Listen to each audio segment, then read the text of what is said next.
哈喽，大家好，我是一王。这次来做一下 AMD 即将发售的新一代处理器 Zen Plus 中的旗舰型号 R72700X 的开箱。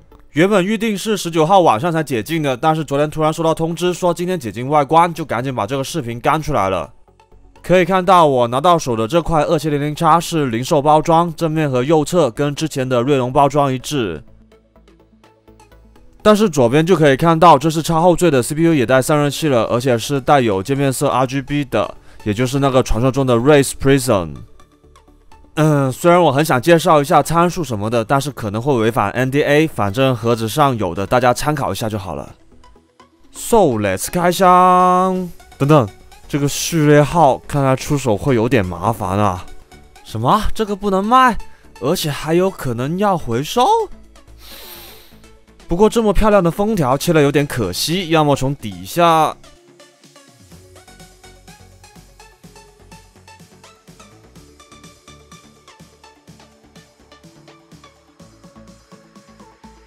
内部结构也和之前一致，小盒子装着 CPU 本体，先放到一边。然后大盒子的就是散热器。传说中的 Race Prism。看上去就好像是 Race Max 的幻彩版本不过底部的设计和 Max 还是不同，附带了2根数据线，一条是常规的4拼 RGB 同步线，另外一条是 USB 控制。高度11公分，重量接近600克，和聚集箱400差不多。这次的风扇也换成了透明扇叶，看来 AMD 也深刻地理解了 RGB 可以显著提高性能这件事。散热器侧面有数据线接口，但是下面新增了个 L 和 H 的开关 ，Race Max 上是没有的，目前还不知道是干嘛用的。反正又不是公布性能，对吧？记得是从这里拆来着。原来是这里的螺丝，传说中的502硅脂。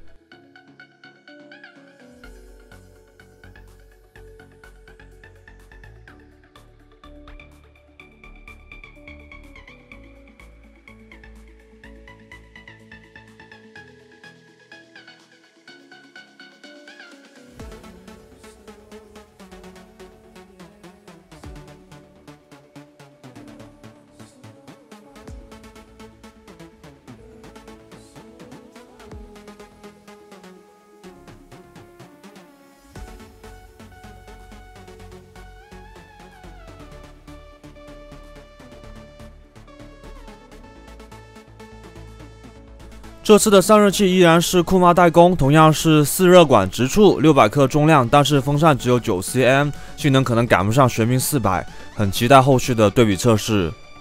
看完散热器，肥来看看重点 CPU 本体。Installation Instructions。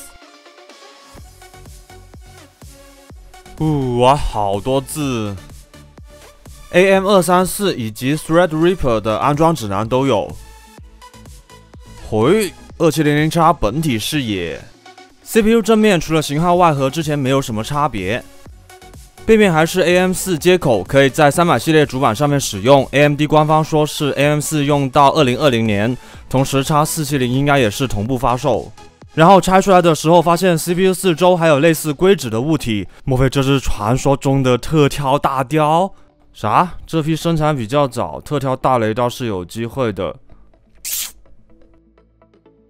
因为还没完全解禁，所以这次还不能给大家带来性能测试。想知道2700X 实际表现的朋友，记得点下关注。19号晚上9点，不见不散。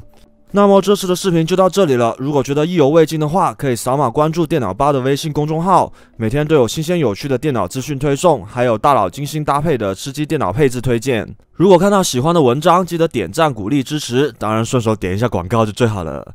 我是一王，下次再见，拜拜。